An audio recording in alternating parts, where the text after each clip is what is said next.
Okay, so as I was saying, there is no love like Nash love. Like, I've never seen it with any other family, and I'm sure other people have the same experience, but we are all just so close. We cannot see each other for a long time, but when we come together, it's like we just saw each other yesterday.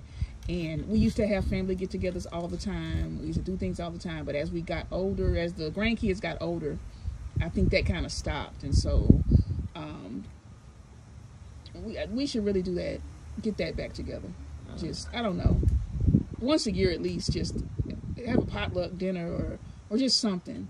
Everybody come and just be together and meet each other's kids and stuff, because I have little cousins I haven't met yet, and, you know, I want to see them. I see their pictures. Thank God for Facebook, because Facebook now is how a lot of us, you know, keep track of one another. Well, we still do sibling parties, brothers and sisters. Yeah. Probably once every other month or so. I think that is cool. And see, the kids aren't allowed, and the grandkids, nobody. It's just the brothers and the sisters. Mm-hmm. So what do y'all be cooking for those meals?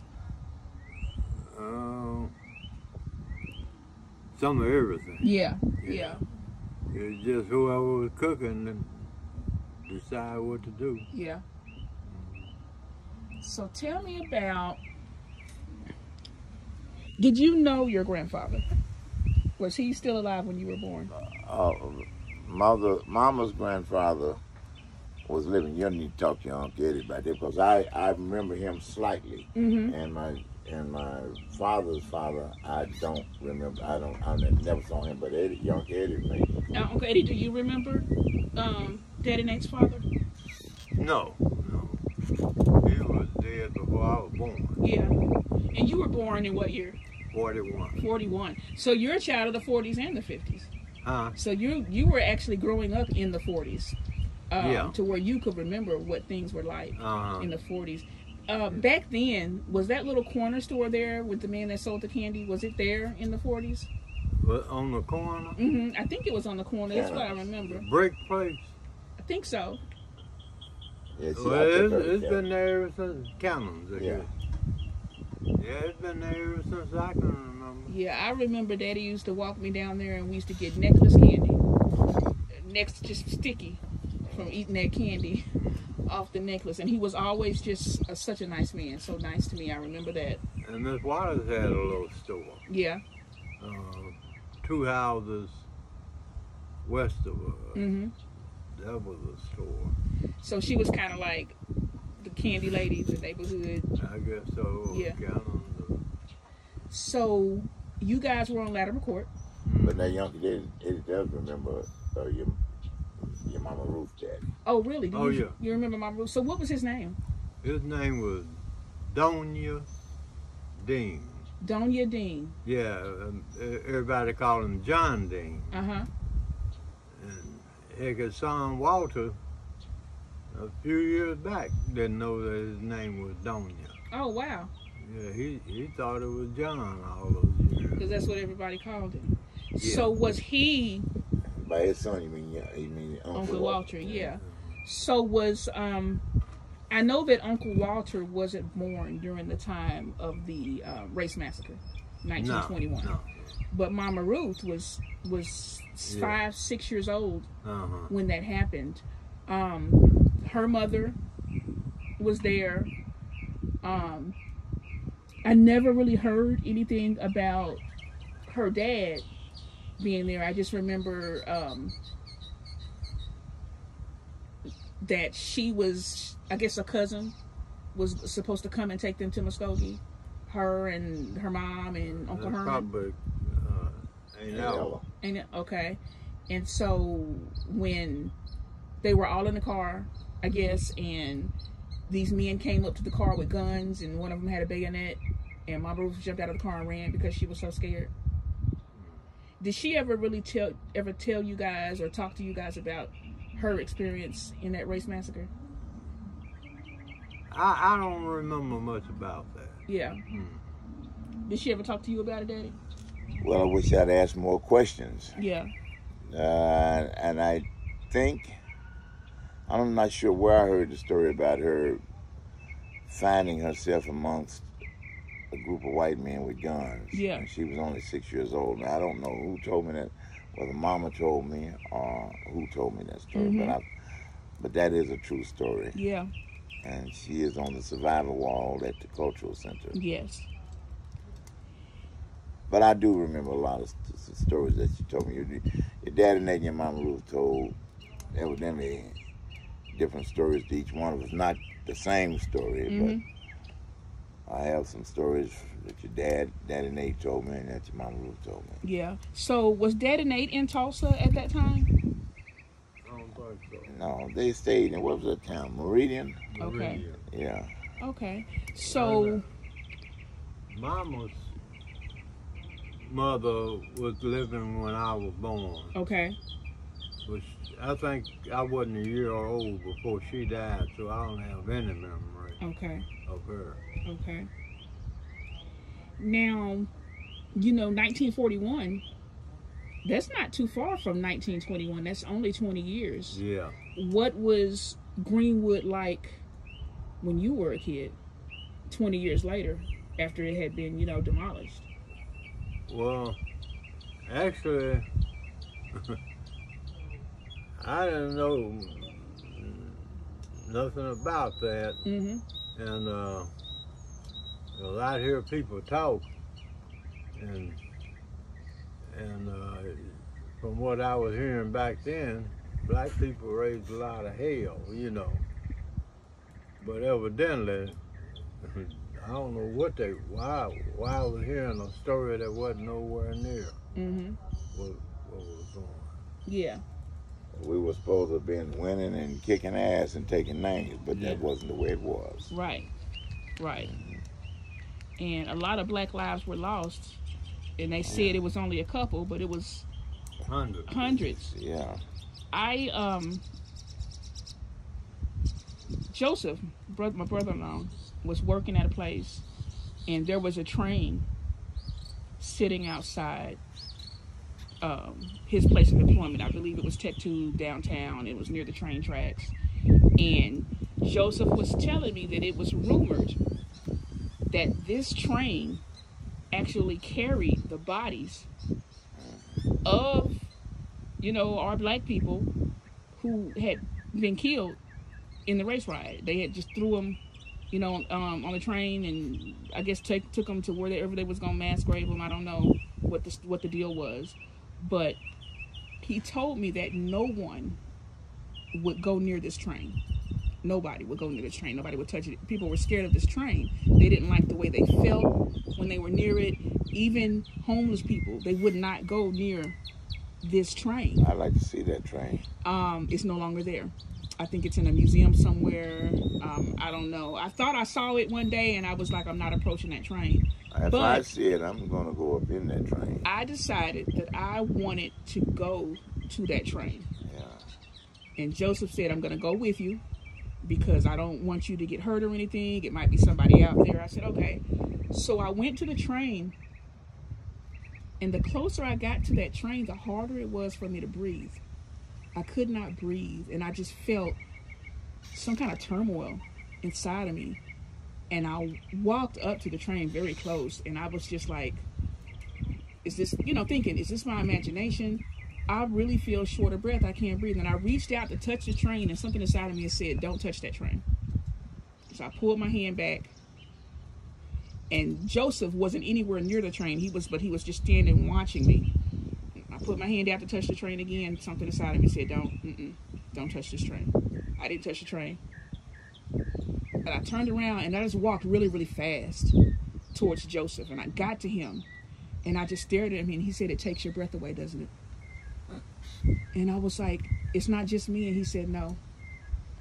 I could not breathe when I was near that train. And so I knew whether or not that train had carried those bodies, something sinister had happened on or around that train.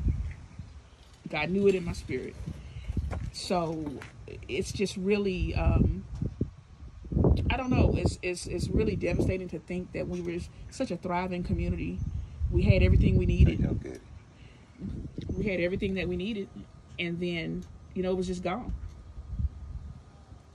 It was just gone. So by the time you were born, Uncle Eddie, was it rebuilt? Yeah, well, yeah. As far back as I can remember, you couldn't tell until the fires and stuff, you know. Greenwood looked pretty much like it, like now. Yeah. Like, you know. Not quite like now. We had Yeah, stores. well, I mean, but well, before it was redid. But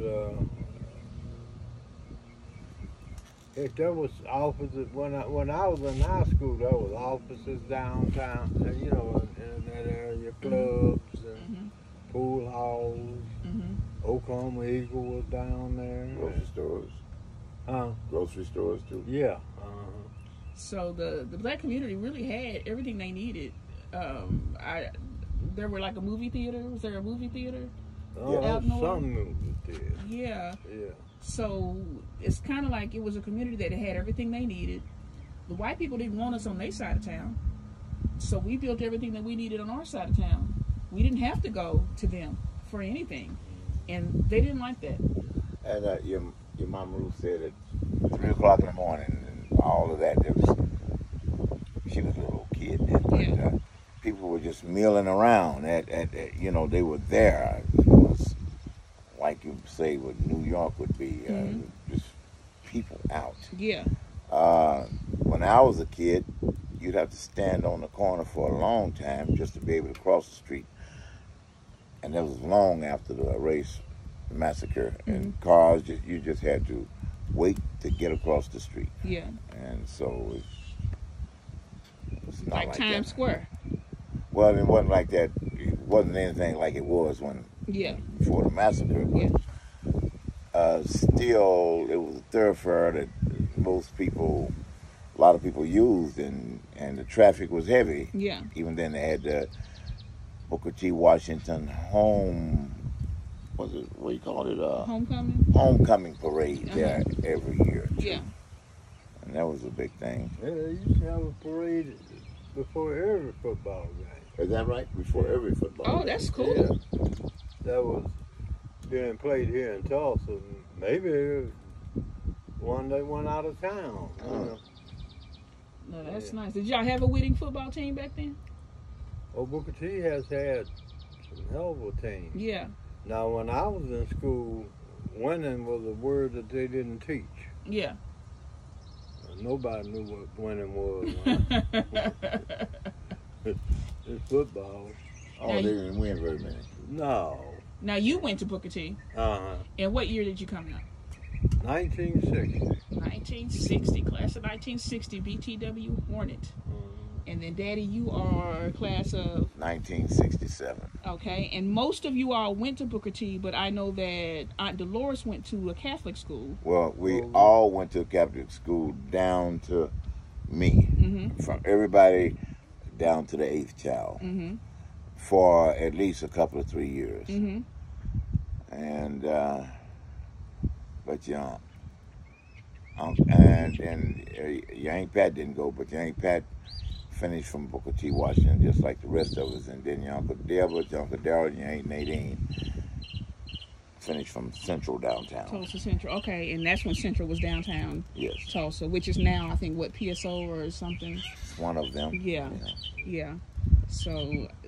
Did any of them finish at the new building? No, I think the new building over on Edison, no, all downtown. So let's talk about your grandfather. I know that you don't remember him, but was it your grandfather or your great-grandfather who was very, very light complected? Okay, that was our grandfather. Our father's father. Now, was he mixed with white? Well, his mother and father were both half and half. So therefore, he and his brothers and sisters were half and half.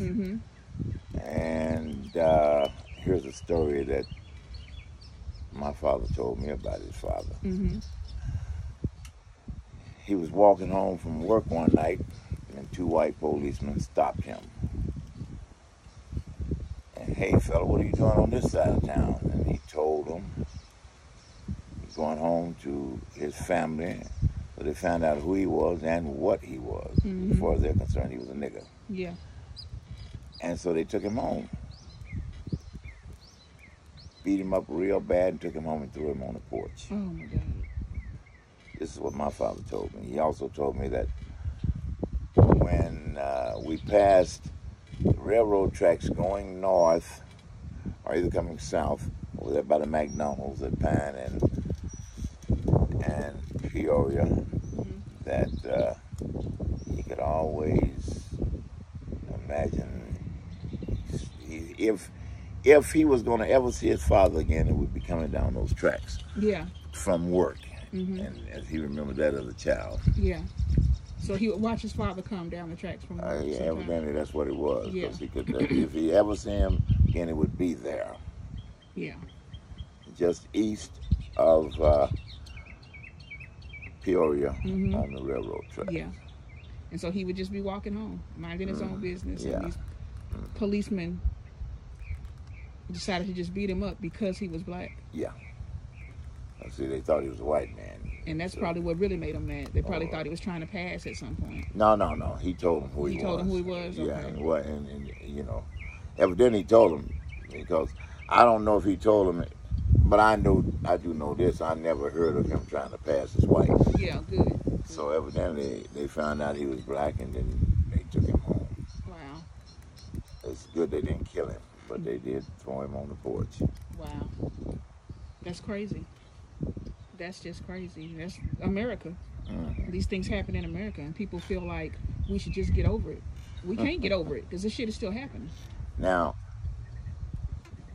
after World War I, and the pandemic was going on then, the Spanish flu, there were a great deal of black people lynched during those days. I guess they were trying to say, you've been over there fighting and going over with, you still ain't shit. Right. And so we will keep you in your place, and we will lynch a bunch of you. There were a whole bunch of lynches during that time. President Woodrow Wilson didn't think it was worth trying to stop, I don't imagine. Wow. Because he was a great fan of the KKK. What's the name of that? Ku Klux Klan. What's the name of that movie? I bought the movie. Was it the Klan movie? Yeah, it was Birth of a Nation. Birth of a Nation. I got the movie at the house. So they had a private showing for him at the White House. He said, "That's just all the truth. That's just the way it is." You know, so Wow.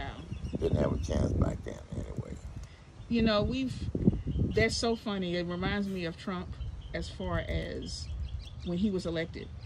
How all the white people who didn't vote for him were so shocked and appalled that he won, and all the black people were like, this is the world ain't over for us, because we deal with this 24/7. We deal with people like this 24/7. We are not shocked. We've lived through too much to be shocked by him being the president. We've had racist presidents. Yeah, we've had them, but I really didn't think it would happen. I didn't think it would happen either. And while I was shocked at first, I was just kind of like, let me go ahead and just go on to sleep. I don't want to see no more of this. We'll just have to see what happens, because we've lived through so many hard times. Just as black people in general in America, it feels like we're going back to the 50s. With Trump in office, it feels like we're going back to segregation, and we're going back to Jim Crow, and nobody has any rights unless they are white heterosexual men. But all these white women are behind it. So that's what's so amazing to me. That's so amazing to me. And so when you were younger, what is your first experience with racism that you can remember? Well, I remember the black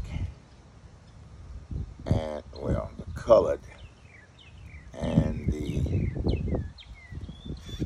white toilets and drinking fountains. And we couldn't eat at the counter at Crest, but y'all Eddie knows more about that than I do. Okay. So, Uncle Eddie, what was your first experience with racism? That's about what he was saying. Where you could go, places you couldn't even get in. And even when I was in the Army in '63, we were coming back from Fort Gordon, Georgia to Tulsa. And the bus pulled in at a little restaurant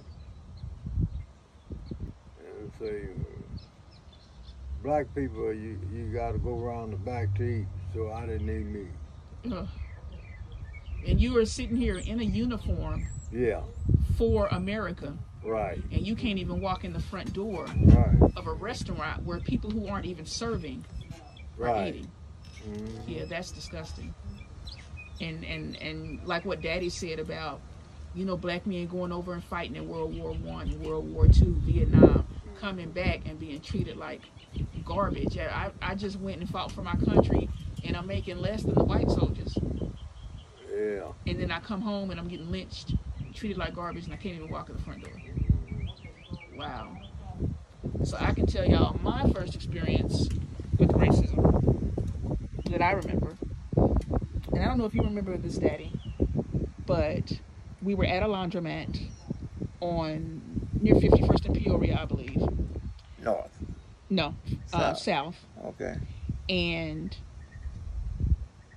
and there was a MedX on the corner. Okay. And I don't remember how old I was. I may have been 5, 6, maybe. But you told me I could take my sisters down to MedX and we could look at the toys. So I took the twins down to MedX and we're just really quiet and we're looking at the toys. Oh, I'm going to tell Daddy I want this Barbie doll or whatever. And I noticed these white boys running rampant through the store, screaming, hollering, playing tag and all kind of stuff, just running through the store. And my sisters and I were being quiet, and this white manager walked over to us and told us that we had to leave. You girls need to go. You can't be in here. You have to leave. And we looked at him, and I said, why? I remember saying why, and he said, kids aren't allowed in here by themselves. What was that? You were at the laundromat. But there were little, I left y'all at the... No, you just let us go over there. And so, and we were over there, and it was like right next door to the laundromat. So it's like you weren't neglecting us or anything. You said, y'all can go over there. And so, but we noticed the little white boys, and we couldn't understand why we had to leave and they got to stay. And we were being good and they were being bad. So we were sad, and we left the store. He basically kicked us out, and we walked over to the laundromat, and we told you what happened. And at the time, we didn't know that was racism. We just knew that it didn't feel fair that these little white kids, bad white kids, running through the store were allowed to stay in the store, and we were told to leave. We couldn't be there. We didn't understand why we couldn't be there. You took us back over there, and you told us to point the man out, and we pointed him out. And you walked over to him, and you talked to him, and you told him, why would you put my babies out of this store? And you were very calm talking to him. He wouldn't even look at you. He was stacking boxes. He just kept stacking boxes. He wouldn't even look at you. He wouldn't talk to you. And you told him he was a racist. And those little white boys were still running through the store. And I remember that vividly. And you took us, and we left, and we went back to the laundromat, and you explained to us that he kicked us out that store because we were black. And that was my first time realizing that the color of my skin made a difference in how I was treated.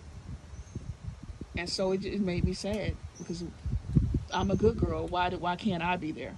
Why can the bad boys be there? But you explained it to us in a way that we could understand, that didn't make us fearful, but it made us aware. It made us more aware of who we were and what we were and what we were dealing with and what we were going to be dealing with.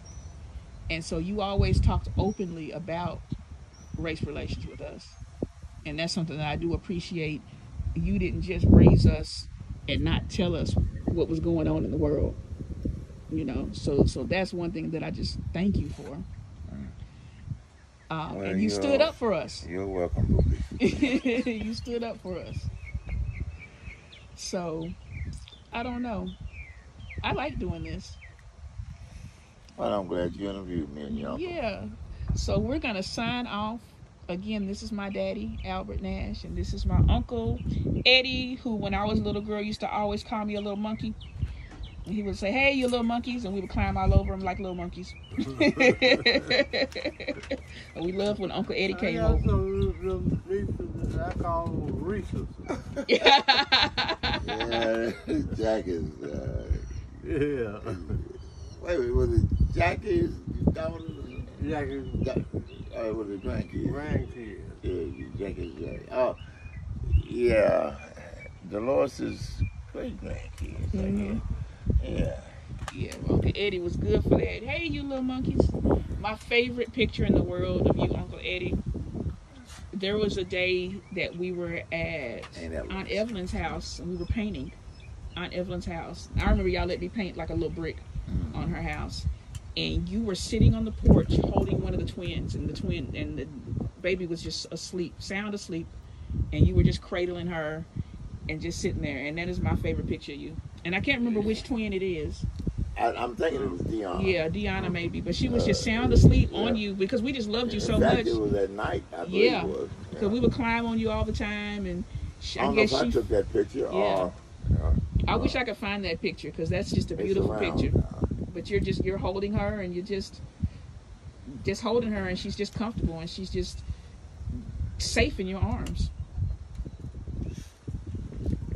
And that's one thing. I always felt safe with my uncles. And I always just loved seeing my uncles whenever I saw them. And sometimes I see Uncle Eddie at the casino. And sometimes I catch you at the casino. At the casino? Wait. I think I went in there one time. Yeah, a couple of times. Maybe a couple of times. I remember one day I saw my daddy's car pull up in the casino, so I went in there looking for him because he wasn't supposed to be there. And I tapped him on the shoulder. He was like, but